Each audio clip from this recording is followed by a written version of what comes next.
기도하며 손 대접하기를 힘쓰라. 아멘. 예, 우리 옆에 계신 분 인사합시다. 한번 샬롬 인사할까요? 시작. 샬롬. 예, 주의 평안을 빕니다. 예, 잘 지내고 계십니까? 하루하루가 행복하십니까? 예, 오늘 하루 또 저마다 고단한 일도 또 마음 힘들게 하는 일들도 있었을 수 있는데 하나님께서 오늘 모든 무거운 짐 내려놓고 마음의 평안도 또 기쁨도 안식도 누릴 수 있는 그렇게 하시는 귀한 밤이 되기를 축복합니다. 조금 전에 예배 내려오기 전에 레바논에 있는 선교사님으로부터 장문의 카톡이 왔습니다. 앞에 조금만 읽고 내려가야지 하다가 도무지 끊을 수가 없어서 끝까지 읽고 내려왔는데 뭐 다 읽어드리진 않지만 여러분들하고 이런 이야기를 함께 나누고 시작하면 좋겠다. 그냥 너무 즉흥적이지만 그런 마음이 들어서 금요 기도회니까 괜찮으시죠? 한번 이런 어떤 소식을 전해 오셨는지 좀 알려드리겠습니다. 그동안 그 레바논 베카에서 폭탄 터지는 소리가 인근에서 간간히 들렸는데 지금은 좀 조용해졌답니다. 그런데 워낙 그 레바논 국가 자체가 수십 년 동안 걸친 국내외 전쟁으로 인해서 사람들, 아이들도 그렇고 사람들이 다 소망이 끊어진, 그래서 그냥 하루하루 살아가는 그런 삶, 그런 말, 그런 행동으로 살아간다는 겁니다. 문맹이 너무 많고 아이들 교육 또 뭐 신앙으로 구원 얻는 일, 이런 것에 대한 필요성도 잘 못 느끼고요.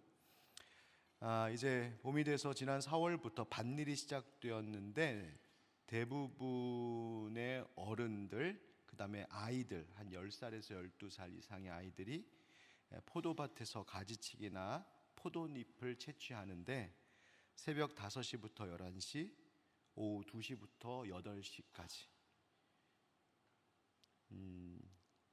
점심시간 빼고 12시간 일을 합니다. 한낮에 점심 식사 시간과 잠시의 휴식 시간을 피하고는 밭에서 종일 일하고 밤새 또 어린 그 딴 포도잎을 정리하여 박스에 담아 시장에 파는데 파는 돈은 또한 포도밭 주인의 것이 된답니다. 물가는 폭등하고요. 1시간에 일하는 사람들 한 $1 받는답니다. 그런데 지난 2년 반 동안 그것도 제대로 받지 못해서 빚이 너무 많다고 하고요. 엄마 아빠들 나이가 있으니까 육체 노동이 너무 힘들어서 늘 약 타러 센터로 달려온다고 하고요. 또 평일에 일을 해야 해서 학생들 수가 3분의 1로 지금 줄었답니다. 그런데 그렇게 고단한 하루를 보내는데 이 말 때문에 제가 전해드립니다. 반면에 일하다가 잠시 점심 먹고 집에서 쉬는 시간인데도 지친 몸을 이끌고 매주 수요일 낮에 성경 공부하러 오는 성인반 엄마들과 아빠를 만나면 너무 반갑고 감사합니다. 마치 술람미 여인이 자신의 검게 그을린 얼굴을 계달의 장막에 비유한 것이 어떤 모습인지 알 것 같습니다. 검게 그을리고 지친 모습으로 말씀을 들으러 오는 그 마음이 정말로 감동이며 짠하고 감사합니다. 그러면서 그들 볼 때마다 가슴이 울컥하고 눈물이 핑 돕니다. 목사님, 그 교회와 센터 거기 있는 자매들과 아이들을 위해서 하늘빛 광석교회 성도들과 기도해 주십시오. 그런 내용으로 카톡이 왔습니다. 하루에 12시간, 그것도 제대로 받지 못하는 대가로 온종일 일하고, 그런데 그 뜨거운 낮에 잠시 눈 붙여도 좋을 것 같은데 그 시간 달려와서 성경 공부하겠다고, 말씀 듣겠다고 달려오는 이들이 있답니다. 여러분은 오늘 어떠셨습니까? 여러분 하루 어떻게 보내셨나요? 아마 보니까 벌써 눈빛들이 많이 고단하세요. 지금 보니까 얼마나 피곤하셨겠어요. 그러나 그런 중에도 하나님 말씀 듣고 찬양하거나 기도하는 곳에 있지 않으면 안 됩니다 하는 마음으로 달려오신 여러분들, 술람미 여인을 아름답다 말씀하셨던 것처럼 오늘 우리의 삶을 또 여러분들의 모습을 보면서 하나님이 아름답다, 귀하다, 기뻐하실 줄 믿습니다. 그 은혜로 오늘 또 하루 이 밤에 큰 하나님 앞에 영광 돌리는 시간 되었으면 좋겠습니다. 오늘 말씀 제목 한번 따라 할까요?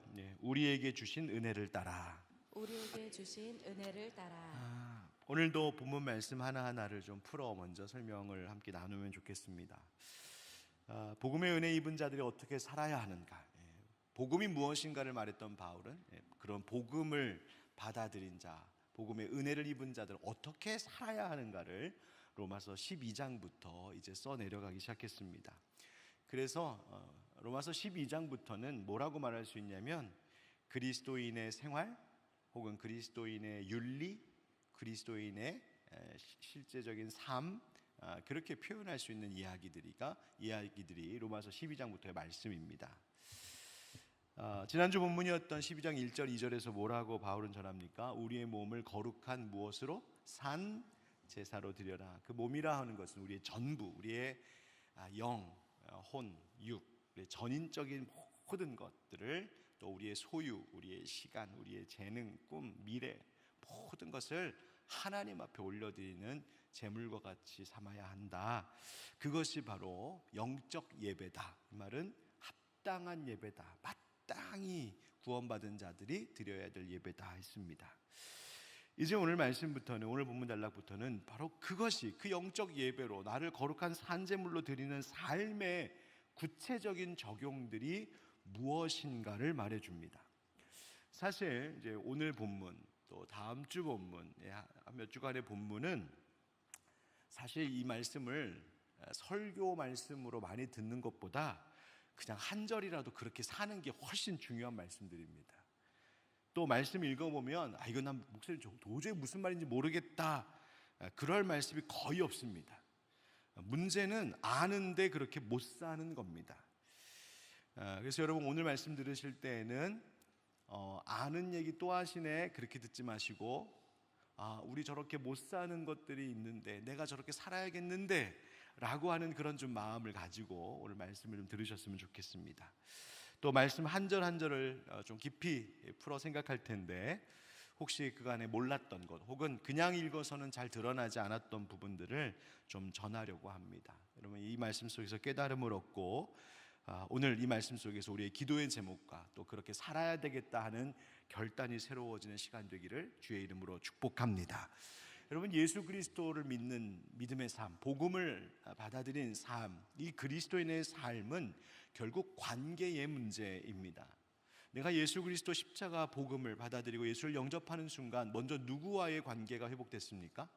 하나님과의 관계가 회복이 되었습니다. 하나님과 화목하게 된 것이죠. 화해하게 된 것이죠.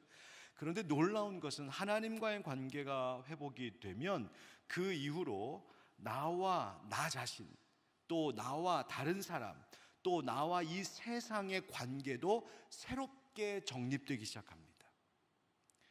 하나님과의 관계가 회복되면 그동안 내 편인 줄 알고 손잡았던 어떤 대상이 사실은 내가 멀리하고 금해야 할 대상이 될 수도 있고, 하나님과 회복이 되고 나면 그동안 관심 없었고 외면했던 대상이 내가 사랑하고 섬겨야 할 친밀한 관계가 되기도 합니다.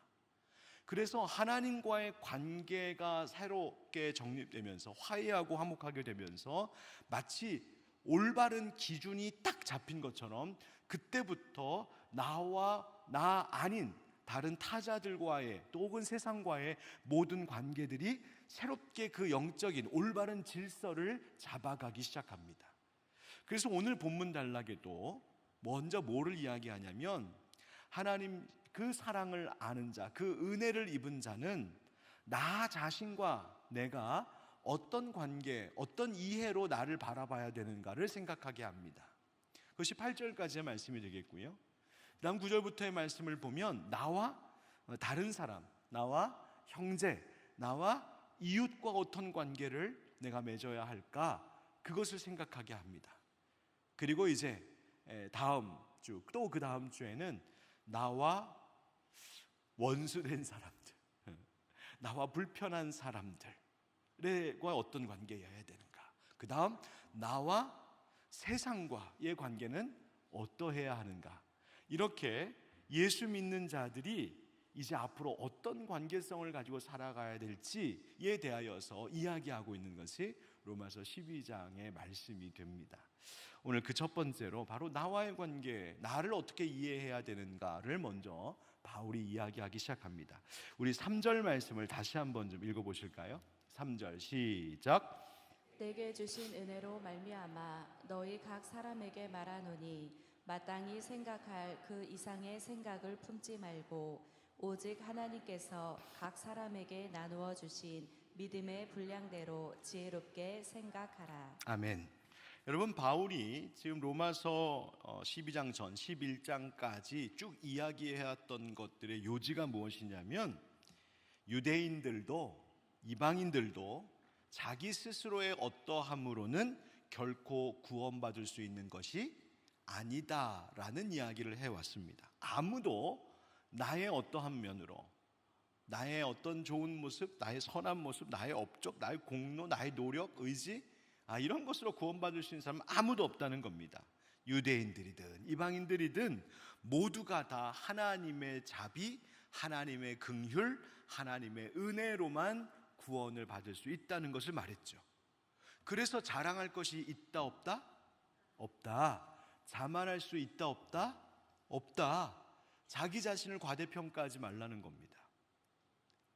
여러분, 공동체 또 우리의 이 관계 속에서 늘 일어나는 갈등과 다툼, 분열의 원인이 뭔가를 가만히 생각해 보면 더러 자기 자신을 지나치게 높이 생각하고 평가할 때에 그런 일이 벌어지기도 합니다.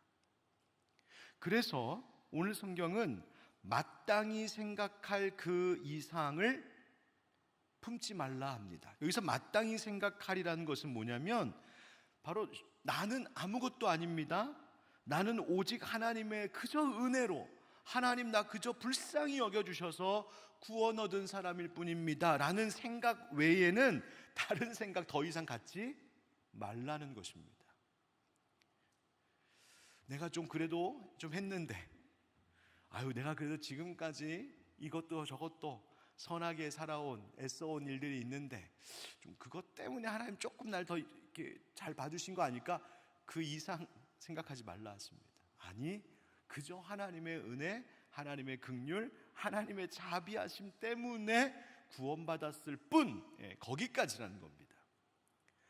그러면서 다만 믿음의 분량대로 지혜롭게 생각하라 이렇게 권면합니다. 여기서 믿음의 분량이라고 하는 말이 무슨 말이냐 하면 하나님께서 우리의 믿음을 보시고, 이제 오늘 바울이 이 단락에서 이야기하는 것이 은사에 대한 이야기인데, 하나님이 저마다의 믿음을 보시고 하나님 은사를 주신답니다. 그래서 믿음의 분량이라고 표현된 말을 우리가 좀 이해하기 쉽게 말하자면 은사의 분량, 은사의 내용대로라고 이해해도 크게 다르지 않습니다.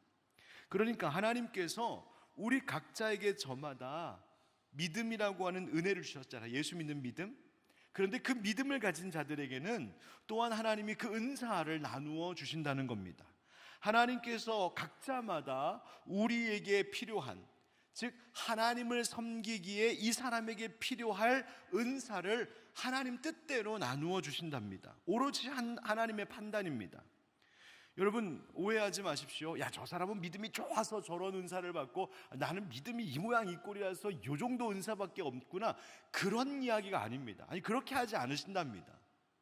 하나님께서는 그 각 사람마다 고유한 은사, 무엇을 위한? 주님을 섬기기 위한 은사를 저마다 주신답니다. 누가 주셨다고요? 하나님 주셨다고요. 그러니까 나의 어떠함으로 주신 것이 아니라 하나님이 주신 것이랍니다. 그러니 나에게 어떤 은사가 있다 해서 스스로 자만할 것도 아니요, 받은 은사가 있다면 그거 역시 내 자격이 아니라 하나님 주신 선물이니 오직 하나님 섬기는데 그 은사 잘 사용해야 한다고 이야기하는 겁니다. 그것이 지혜로운 생각이랍니다. 여기서 지혜로운 생각이라고 하는 말을 달리 말하자면 건전한 생각이다, 올바른 생각이다, 그런 뜻입니다. 무슨 생각이?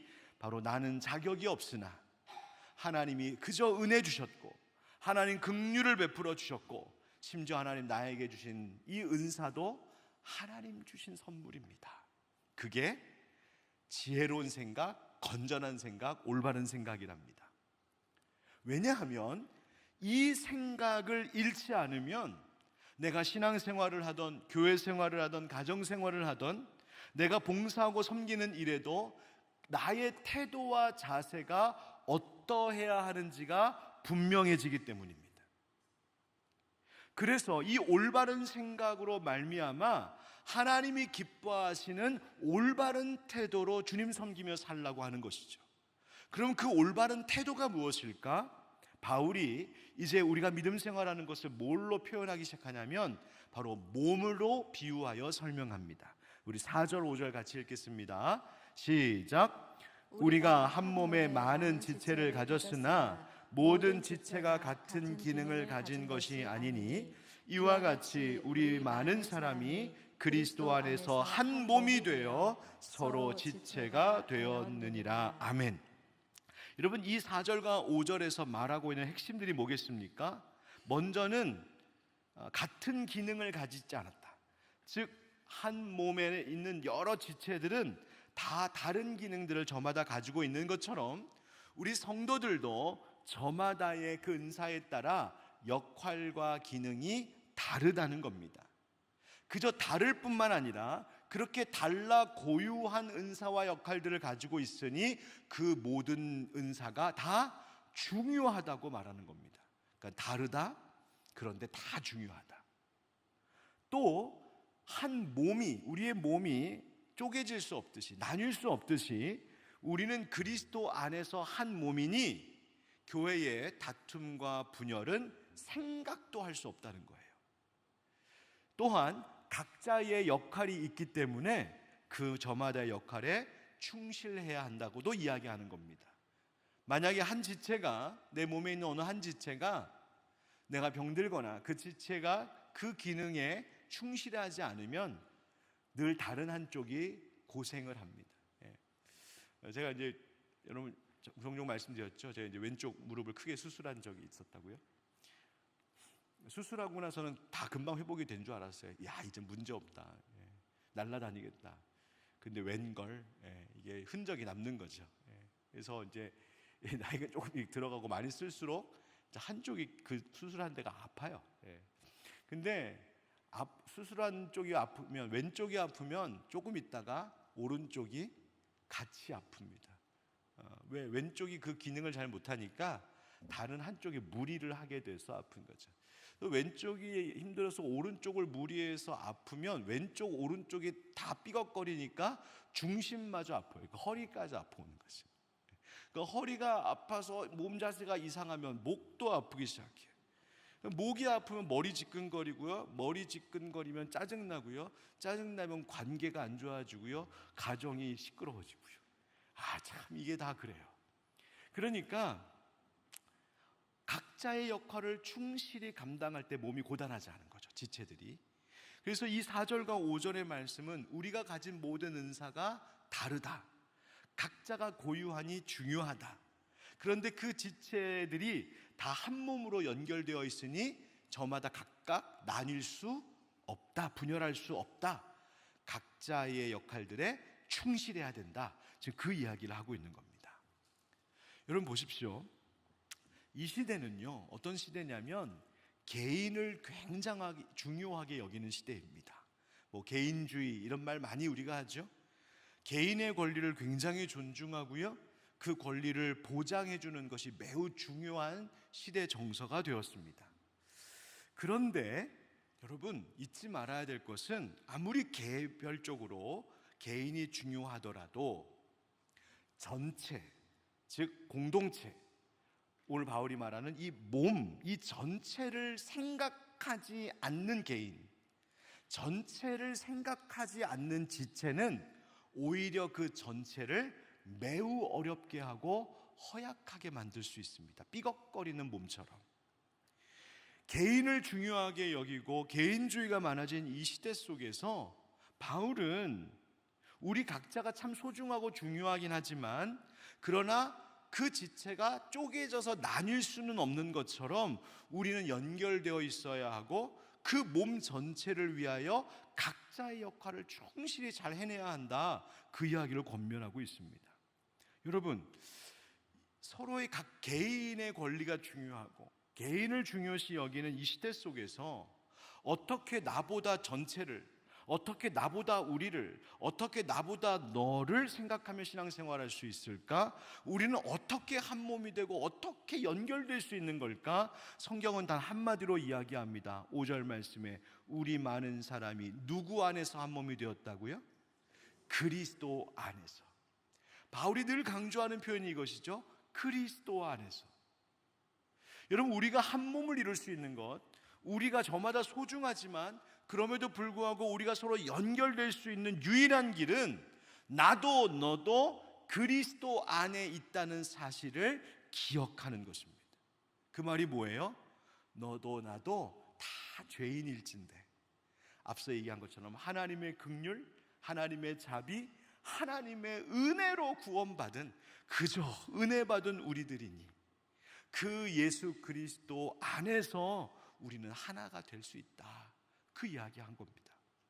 그러니까 우리가 하나 되는 것은요, 너와 내가 무슨 닮은 점이 많아서 하나 되는 것도 아니고, 성격이나 취향이나 입맛이 비슷해서 하나 되는 것도 아니고, 고향이나 출신 배경, 뭐 학교가 같아서 뭐 그래서 하나 되는 것 절대로 아니고, 그저 자격 없는 나에게 너나 나나 은혜 받은 자, 은혜 주셨다라는 이 사실.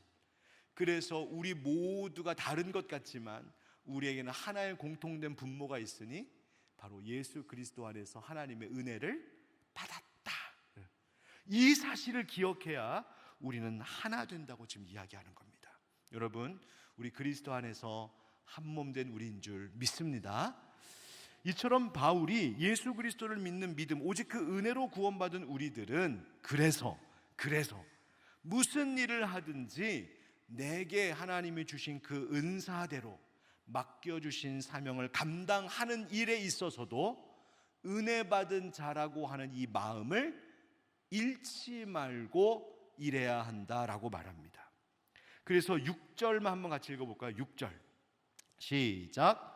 우리에게 주신 은혜대로 받은 은사가 각각 다르니 혹 예언이면 믿음의 분수대로. 아멘. 여러분, 여기서 굉장히 중요한 말이 우리에게 주신 은혜대로. 우리에게 뭘 주셨다고요? 은혜 주셨다고요. 이거 잊지 말라는 겁니다.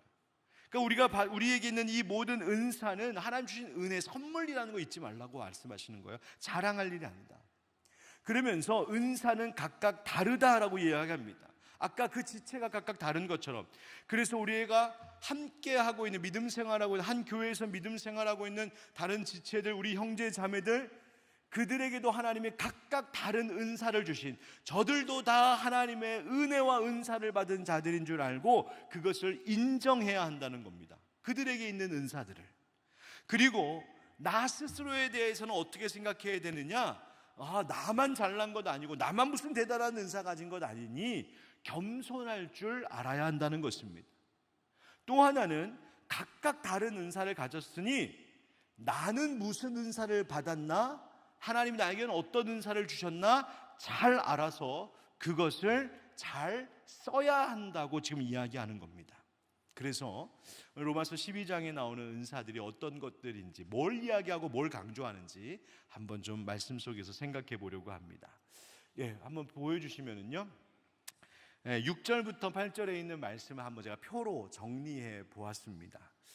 한번 따라합시다. 예언의 은사, 섬김의 은사, 가르침의 은사, 위로의 은사, 구제의 은사, 다스림의 은사, 긍휼 베푸는 은사. 다른 서신서에 여러 가지 바울이 다른 또 은사들도 소개하고 있지만, 오늘 우리가 로마서 말씀을 묵상하고 있으니까 여기에 나와 있는 7가지의 은사만 한번 좀 생각해 보려고 합니다. 먼저 예언의 은사라고 하는 것은 장래에 무슨 미래에 있을 일을 예측하여서 말하고 맞추는 그런 것을 이야기하는 것이 아닙니다. 여기서 예언이라고 하는 말은 하나님께서 주신 말씀을 받는다는 거예요. 여러분, 은행에다가 돈을 저금하는 걸 뭐 한다고 해요? 예금한다. 예금한다. 그 예예요. 예금하는 거예요. 그러니까 하나님께서 우리에게 맡기신 말씀을 얘기하는 거예요.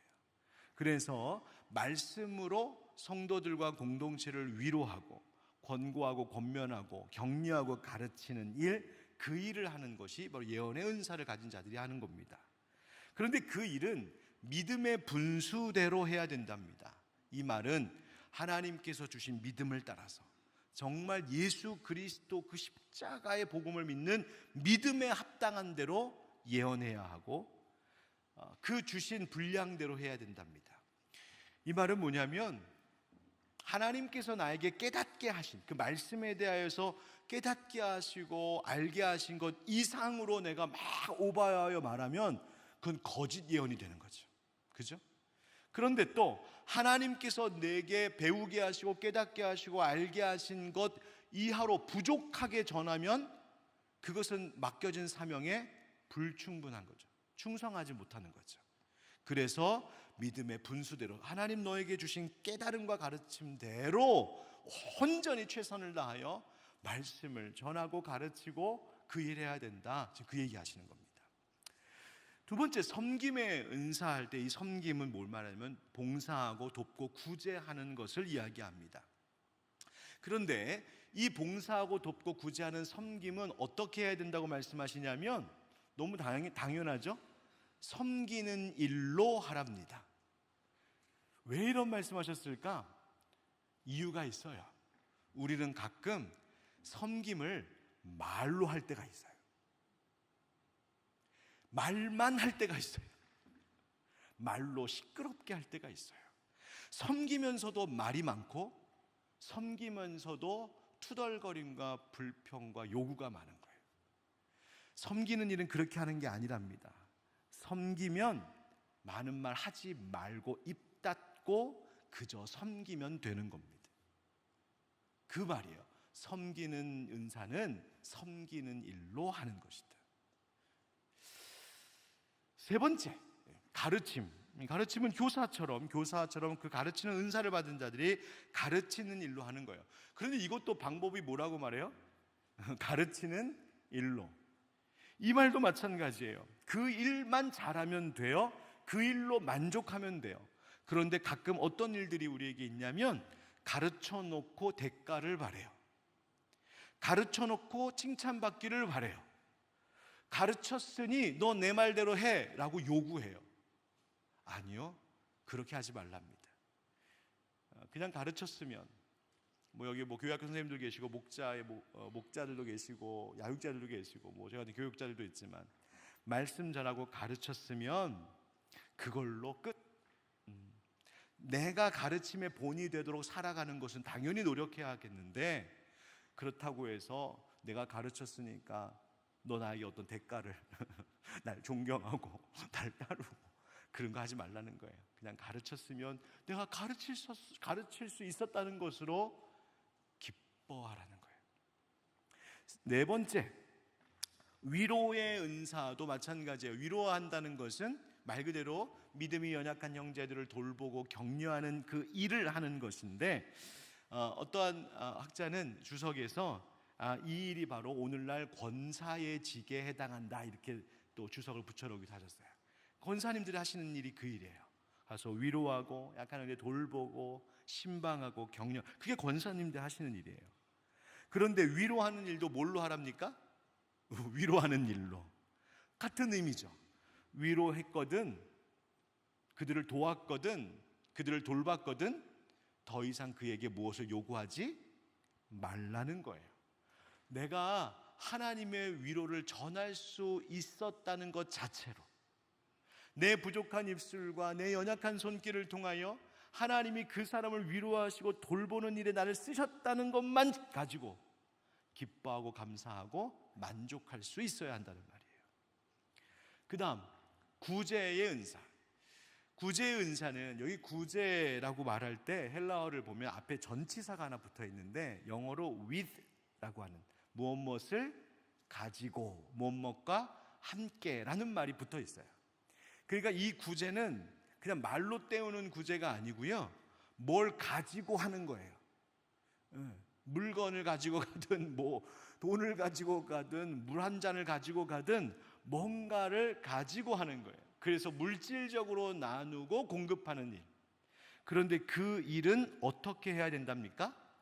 성실함으로. 근데 이 성실함이라고 우리말로 번역이 되었는데 이 아플로스라고 하는 헬라어의 의미에는 뭐가 사실 또 있냐면 조건 없이라는 말이에요. 조건 없이. 그러니까 이 구제하는 일에 있어서는 조건 없이 순수한 마음으로 하는 거예요. 마치 하나님께서 이 땅에 햇빛을 내리시고 이 땅에 공기를 주시고 이 땅에 비를 내리실 때 너는 안 되고 요 사람들만 돼 이런 식으로 막 하나님께서 막 차이를 두셔갖고 하지 않고 하나님이 모든 이들에게 비를 내리시고 모든 이들에게 햇빛을 주시는 것처럼 우리가 누군가를 구제할 때에도 그 사람의 조건과 상관없이 주는 거예요. 여러분 우리가 이제 선교하거나 전도할 때에 이런 거 진짜 조심해야 돼요. 이렇게 먹을 거 하나 주면서 예수 믿을 거예요, 안 믿을 거예요? 예수 믿으면 한 봉지 더 줄게. 뭐 이런 거. 이거는 진짜 그렇게 하시면 안 돼요. 이렇게 앞에 이제 누가 전도지 길에 쫙 오는데 딱 보니까 관상이 딱 보니까 예수 믿을 것 같아. 그리고 막 이렇게 사탕이랑 뭐 이렇게 주고 영 아니면 안 주고. 그러면 안 돼요. 선교할 때도 마찬가지예요. 사회 구제 사업할 때도 마찬가지예요. 이 사람들이 예수를 믿을 것 같으면 지원하고 안 믿고 요거만 딸랑 먹고 튈 것 같으면 안 해주고 그러면 안 된다는 거예요. 그저 순수하게 조건 없이 아플로스 성실하게 그저 그가 도움이 필요하고 배고파 먹을 것이 필요하고 보살핌이 필요하면 그냥 부어주는 거예요. 그냥 내어주는 거예요. 여기 전도팀들 계시죠? 관상 보고 건빵 2봉지 주고 그러지 마세요. 그냥 주는 그 얘기하는 거예요. 6번째, 다스리는 은사는요 말로 어떤 사람들 무리 앞에서 이끌어가는 것이기도 하고 뭐 교회의 지도자 리더이기도 하고요. 그런데 꼭 교회만을 이야기한다기보다는 모든 일 어떤 조직이라든지 뭐 사업, 행정 이런 일들을 잘 하는 사람들. 또 앞에 이제 구제에 대한 얘기가 나왔잖아요. 어떤 누군가를 구제하고 보호해야 될 때 그 일에 대한 책임을 다하여서 잘 이끌어가는 사람들이 다스림의 은사를 갖는 것인데 무엇으로 해야 된답니까? 부지런함으로. 여기서 이 부지런함이란 열심과 열정이에요. 다스리는 사람들은 열심이 있어야 돼요. 앞에서 지도하고 이끌어가고 그 책임을 맡은 사람들은 성실하고 열정이 있어야 돼요. 그래서 그 다스리는 자들에게는 그것으로 해야 된다. 긍휼을 베푸는 은사는 이것은 육적인 것뿐만이 아니라 영적으로도 육적으로도 어려움에 처한 자들을 실제로 돌보는 일을 잘하는 은사예요. 실제적인 행위로. 그래서 형편이 어려운 분들, 병약한 자들, 노약자들 실제로 가서 잘 돌보는 우리 교회 성도들 가운데 그런 분들 많이 계시죠. 정말 그 일 잘하시는 분들 계세요. 은사예요, 은사. 그런데요, 그 일을 할 때 뭐로 하라고 하십니까? 즐거움으로. 이 말은 더 우리의 실천적으로 표현하자면 이거예요. 웃으면서 하세요. 그 얘기예요. 여러분 누군가 형편이 어려운 분을 돕고 살필 때에 아프신 분 돌볼 때에 얼굴 나도 힘들어 죽겠는데 여러분 이런 마음 이런 표정 가지고 하지 말라는 이야기입니다. 기쁜 얼굴로 친절함으로 감사함으로 하라는 거예요. 그렇지 않으면 오히려 내가 그 사람을 베풀고 도우면서도 오히려 그 사람에게 상처를 주는 거죠. 그래서 이와 같은 은사들을 얘기해요. 자, 여러분들 어떤 은사 갖고 계신 것 같으십니까? 또 어떤 은사를 또 잘 활용하고 계신가요? 여러분 이 모든 은사들을 잘 활용하여서 하나님 앞에 영광 올려드리시는 여러분들에게 축복합니다. 자, 그런데요, 이 은사들을 사용함에 있어서 그 뒤에서 작용해야 할 이 모든 은사들이 이와 같이 되도록 작용시키는 그 뒤에 있는 중요한 힘이 하나, 동기가 하나 있다고 바울이 이야기합니다. 그것이 뭐냐면 따라합시다. 사랑. 사랑. 9절 같이 읽겠습니다. 9절 시작. 사랑에는 거짓이 없나니 악을 미워하고 선에 속하라. 아멘. 앞서 8절까지의 말씀에서는 예수 믿고 구원 얻은 우리, 복음의 그 은혜를 입은 우리들이 나 자신을 바라볼 때 내게 있는 은사가 무엇인지를 알고 내게 있는 은사를 감사함으로 겸손함으로 주님을 위해서 열심히 써야 된다는 얘기를 하신 거예요. 그런데 그 일이 누군가의 관계 속에서 이루어질 때 그것은 반드시 그 배우의 사랑이라고 하는 동기가 작용해야 된다는 말이에요. 여기서 사랑은 어떤 사랑일까요? 아가페 사랑이에요. 하나님이 우리에게 베풀어 주신 사랑, 조건 없는 사랑, 희생의 사랑. 그러니까 이 아가페의 사랑이 우리의 동기가 될 때에, 우리가 상호 가운데 이 아가페의 사랑이 작용할 때에 비로소 나에게 주신 은사, 너에게 주신 은사가 선하고 아름답게 사용이 된다는 말이죠. 그러니 사랑이라고 하는 것은 그리스도의 몸된 우리 교회, 우리 하늘빛 광성교회가 얼마나 건강한 교회인지를 가늠하게 하는 지표가 바로 사랑지수예요. 사랑지수. 여러분, 우리 교회는 사랑지수가 높을까요? 높을까요? 높을 줄 믿습니다. 그러나 더 높여가셔야 돼요. 에베소서 4장 15절 16절에 보면 오직 사랑 안에서 참된, 우리 한번 같이 읽읍시다. 시작. 오직 사랑 안에서 참된 것을 하여 범사에 그에게까지 자랄지라. 그는 머리니 곧 그리스도라. 그에게서 온몸이 각 마디를 통하여 도움을 받음으로 연결되고 결합되어 각 지체의 분량대로 역사하여 그 몸을 자라게 하며 사랑 안에서 스스로 세우느니라. 아멘. 보십시오. 그 몸을 자라게 하는데 15절에도 오직 사랑 안에서, 16절 끝에도 사랑 안에서 세워진다고 하죠. 교회가. 그러니까 모든 것이 사랑 안에서 이루어진다는 거예요. 교회라고 하는 그리스도의 몸된 교회의 지체가 서로 연결되고 결합되게 하는 고리이고 끈이고 접착제이고 힘이 사랑이랍니다. 아가페의 사랑. 여러분, 여기서 우리의 모습이 나타나는 것이죠. 우리가 무엇으로 사는 사람들인가? 바로 성령의 법에 이끌려 사랑으로 살아가는 사람들이에요.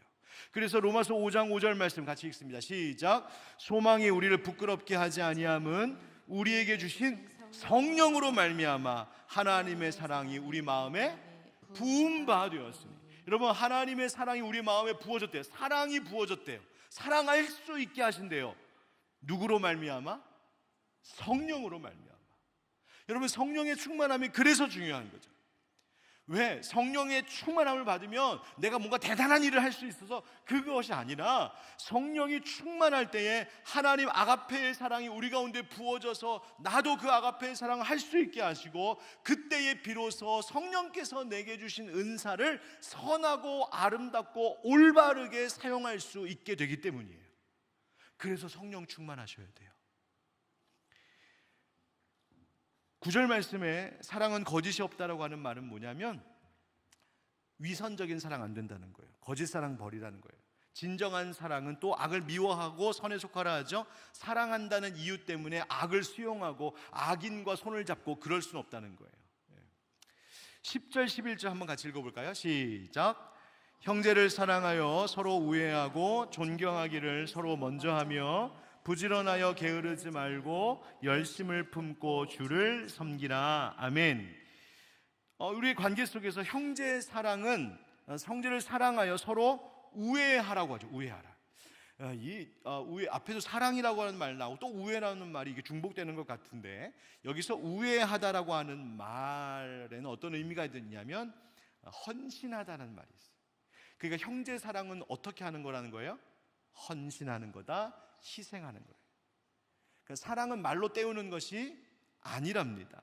헌신, 내 몸을 드리는 거예요. 바치는 거예요.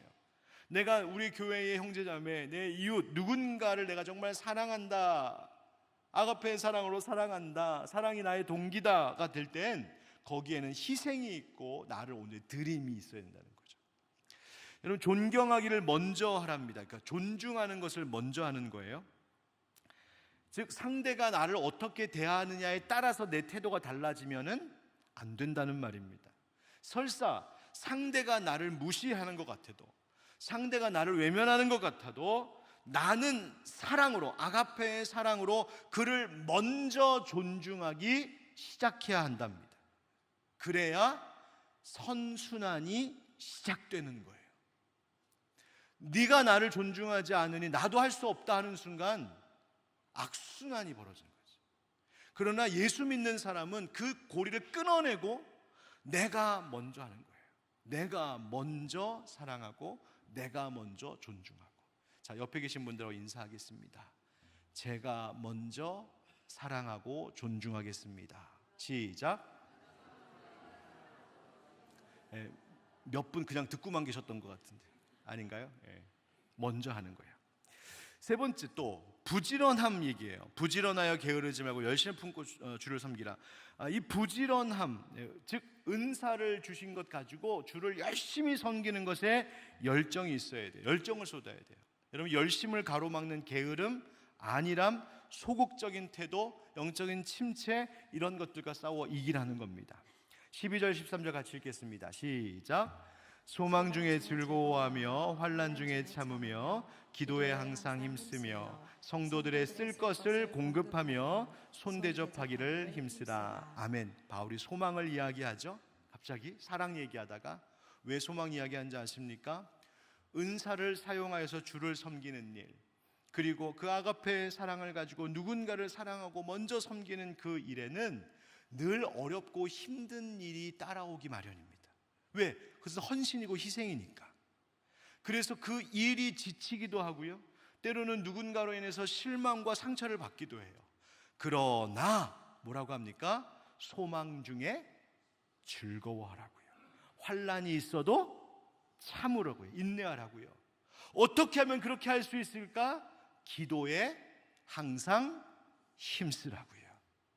그러니까 주를 섬기는 일에는 반드시 그 일에 낙심하지 않고 그 일에 지쳐 나가 떨어지지 않으려면 기도가 항상 있어야 된다는 거예요. 기도하는 자에게 성령님이 소망을 주시고 그 소망이 모든 어려움을 인내하게 한다. 그 다음, 사랑하며 섬기는 일은 공급하고 손대접하는 것, 구체적인 행함이 따르는 거예요. 손님 대접하는 것, 친구뿐만이 아니라 아는 사람뿐만 아니라 친한 사람뿐만 아니라 낯선 이들에게도 베푸는 거예요. 그런데 손대접하라 하지 않고 손대접하기를 뭐하라? 힘쓰라. 앞에서는 뭐에 힘쓰라고 했었어요? 12절에 기도에 힘쓰라. 그 다음 손대접하기를 힘쓰라. 둘 다 힘쓰라.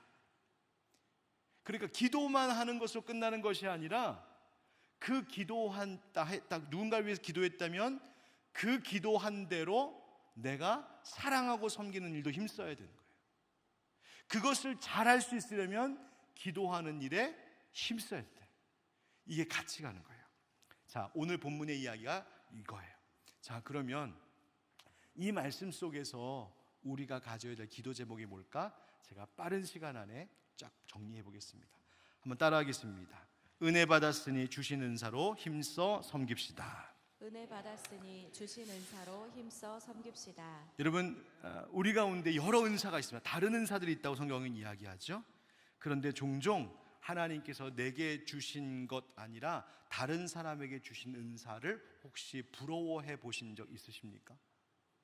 내 은사를 쓰는 일에 힘쓰기보다 왜 나한테는 저런 은사가 없어, 이것만 불평과 단식을 쏟아놓으신 적은 없으신가요? 마치 그것은 손이 눈이 되고 싶어하는 것이고 눈이 발이 되고 싶어하는 것과 같다고 이야기하는 겁니다. 여러분, 하나님은 실수하지 않으신 분, 나에게 그 은사를 주셨다면 그것은 하나님의 온전하신 계획과 뜻 가운데 이루어진 일, 그렇다면 가장 적절한 사람에게 가장 적절한 은혜를 주신 거예요. 그 은사를 잘 쓰셔야 돼요. 힘써 쓰셔야 돼요. 여러분, 저는 제 안사람에게 참 고마운 일이 하나 있습니다. 언젠가부터 주일이 되면 제 안 사람이요 2층 교회 학교 아이들 있는 그 층에 가서 그 신발장 앞에 있는 신발을 막 정리하는 일을 하는 거예요. 그래서 좋은 일이긴 한데 궁금하잖아요. 여보, 왜 갑자기 그 일을 시작하게 됐어? 물었어요. 그랬더니 까먹고 있었던 것을 기억하게 해줬어요. 뭐냐면 우리 교회 처음 개척했을 때에, 그리고 교회 학교 이제 막 시작했을 때 교회 학교 아이들 얼마 없잖아요. 그래도 우리는 바로 시작했어요. 저희 집만 세 명이었으니까 바로 시작했어요. 그리고 또 지금도 이제 막 지금 청소년부에 있는 아이들이 그때 몇 명 있었어요. 근데 얼마 없었죠. 그랬는데 안 사람이 한 번은 하나님 꿈을 주셨어요. 꿈을 꾸게 하셨는데 어떤 꿈을 꾸게 하셨냐면 그 교회 학교에 보면 여러분 지금도 가면 2층에 신발장이 있거든요. 신발장에 신발이 꽉 차 있는 꿈을 한번 꾸게 하셨어요. 초창기. 저희 둘만 알고 있었던 거예요. 그래서 너무 좋다 그 꿈. 그러면서 늘 마음에 품고 있어. 근데 까먹었거든요. 근데 저희 안 사람이 한 번은 2층 교회 학교 딱 갔는데 꽉 차다 못해 막 밑에 막 신발들이 넘쳐나더래요. 너무 기쁘고 감사하더래요. 하나님 꿈을 이루셨구나. 그래서 하나님 어떻게 해야 될까? 뭐 해야 될까? 그때부터 신발 정리하기 시작하셨어요. 가지고 심지어 여러분 장례식장 가면 이렇게 집게로 돌리는 거 있죠? 그것도 2개 사가지고 가면 기가 막히게 딱 할면 은사예요, 은사. 근데 제가 말하는 은사는 신발 잘 정리하는 은사 그 얘기하는 게 아니라 무엇이 필요한지를 잘 알아채서 적재적소에 끼어드는 은사가 있어요. 빠져야 될 때 눈치 빠르게 빠지는 은사가 있어요. 그게 얼마나 좋은지 몰라요. 여러분, 교회에 어떤 일꾼이 가장 좋은 일꾼, 특별히 목회자를 참 편안케 해주시는 일꾼인지 아십니까? 낄 때 끼고 빠질 때 빠지고. 목사가 어디다 껴도 불편해하지 않고 언제 빼도 불만하지 않는, 넣다 뺐다를 편안하게 할 수 있는 일꾼, 최고의 일꾼. 그거는 관계가 형성되어 있기 때문이에요. 신뢰하기 때문이에요. 나를 뺐다고 해서 실망하지 않아요. 그런 은사. 그래서 그 은사, 나에게 어떤 은사를 주었든 그 은사에 힘쓰는 자가 돼야 돼요. 여러분, 하나님 주신 은사 소홀히 여기지 마시고 힘써 쓰시는 여러분 되시기를 주님의 이름으로 축원드립니다. 2번째 따라합시다. 은혜 받았으니 나보다 형제를 먼저 생각합시다. 은혜 받았으니 나보다 형제를 먼저 생각합시다. 여러분, 세상은요 자꾸 우리에게 이렇게 얘기합니다. 네가 먼저야. 네 권리를 챙겨야지. 네 감정과 네 기분이 중요한 거지. 뭘 딴 사람 생각해. 복음은 정반대를 말합니다. 너보다 형제를 먼저 생각해. 다른 사람 먼저 생각해. 이야기합니다. 오늘 본문도 그거예요. 먼저 존중하고 먼저 사랑하고. 예수님도 그러셨어요. 예수님께서 종의 형체로 이 땅에 오실 때 우리 위하여 우리를 먼저 사랑하셔서 오셨어요. 여러분, 어느 수도원에서요 새로운 수도사가 처음 들어오면, 입소하면 가장 먼저 배우는 규칙이 있었답니다. 한번 따라합시다. 먼저 인사하라. 먼저 인사하라. 먼저 양보하라. 먼저 양보하라. 먼저 섬기라. 먼저 섬기라. 먼저. 너무 단순한 규칙이지만 그것이 그 수도 공동체를 아주 건강하게 만드는 비결이 되었답니다. 여러분, 교회 갈등의 대부분은 큰 사건에서 시작되지 않더라고요. 교회가 언제 갈등하고 언제 분열되는지 아십니까? 이런 거예요. 저 사람이 내 인사를 안 받아줬어. 목사님이 나의 시선을 마주쳐주지 않았어. 내 의견을 귀담아 들어주지 않았어. 나를 인정해주지 않았어. 나를 무시한 것 같다. 이런 작은 상처들이 결국 교회를 분열하게 합니다. 여러분, 그저 내가 먼저 누군가를 먼저 존중하고 먼저 사랑하십시오. 먼저 양보하기 시작하면 공동체가 살아나고요, 먼저 이해하기 시작하면 관계가 회복됩니다. 세상은요 먼저 그렇게 하는 사람이 손해보는 사람이라고 말하지만 성경은 먼저 그렇게 하는 사람 하나님이 기억해 주시는 사람이라고 말씀하십니다. 여러분, 내가 먼저 품어야 되고, 내가 먼저 용서해야 되고, 내가 먼저 존중하고 높여야 될 사람이 누구인지를 생각해 볼 수 있기를 바랍니다. 마지막 따라합시다. 은혜 받았으니 사랑을 행동으로 실천합시다. 은혜 받았으니 사랑을 행동으로 실천합시다. 어느 추운 겨울날에 어떤 목사님이 교회를 딱 나섰는데 한 노숙인을 만났대요. 그래서 그 노숙인을 보고 지나가면서 하나님 앞에 기도했다는 거예요. 하나님, 저 사람을 좀 도와주세요. 귀한 기도죠. 그런데 하나님 즉각 응답하셨대요. 네가 기도한 그 일을 너를 통해 하고 싶다. 그래서 자기 옷을 벗어주었다는 이야기, 글을 읽었어요. 그때 그 목사님이 이렇게 깨달으셨답니다. 기도는 하나님께 일을 떠맡기는 것이 아니라 하나님께서 내 손과 발을 사용하도록 내어드리는 것입니다. 엄청난 차이예요. 하나님, 저 사람 좀 도와주세요. 하나님, 저 사람 좀 살려주세요. 그 기도, 뭐 나쁜 기도는 아니겠지만, 하나님, 그 일을 위해 내 손과 발을, 내 시간과 물질을, 내 열심과 내 은사를 하나님 사용해 하세요. 거기까지 가야 된다는 거예요. 여러분 주변에 찾아가서 돌보고 살펴야 될 외로운 분들, 도움이 필요한 분들 없으신가요? 최근에 우리 시니어 교구 담당하신 전도사님과 시간을 다 낼 수 있는 대로 잡아서 우리 교회 성도 어른들 중에 요양원이나 요양병원에 계신 분들을 찾아뵀어요. 아직도 뵈야 할 분들이 남아 계신데 교회 나오지 못한 지가 오래됐어요. 저도 막 잊고 있다가 만나보니까 벌써 여기 계신 지가 꽤 됐던 거예요. 세월이 엄청 빨리 지나가서 죄송한 마음 들더라고요. 여러분, 지금도 건강 때문에 못 나오시는 어른들 굉장히 많으세요. 몸이 아파서 못 나오는 분들 계시지만 요즘에는 여러분 기도해 주세요. 총기가 조금 흐려지고 치매의 증상이 있으셔서 나오지 못하게 되시는 우리 권사님들도 계세요. 여러분, 선교적 일상, 선교적 교회 어떻게 하는 걸까요? 그거 대단한 것 아니고요. 우리 그런 분들 한 번 더 연락하고 한 번 더 찾아뵙고 한 번 더 섬기는 거 아닐까요? 우리 은빛스쿨 시니어 목장에서 그 어른들께 매주 식사 대접하거든요. 너무너무 귀한 것 아닐까요? 그저 누군가의 이야기를 한번 들어주는 것, 아픈 성도 한번 연락하는 것, 마음에 고민이 있는 사람 들어주는 것, 여러분 그 작은 먼저 섬기는 사랑의 일들이 그 은사를 사용하는 것이고 그것이 우리를 참 아름답게 만들어가는 것 같습니다. 우리 하늘빛 광성교회가 그와 같은 교회, 우리에게 주신 은사로 사랑하고 섬기는 일에 먼저 행하는 그런 은혜 받은 대로 살아가는 우리가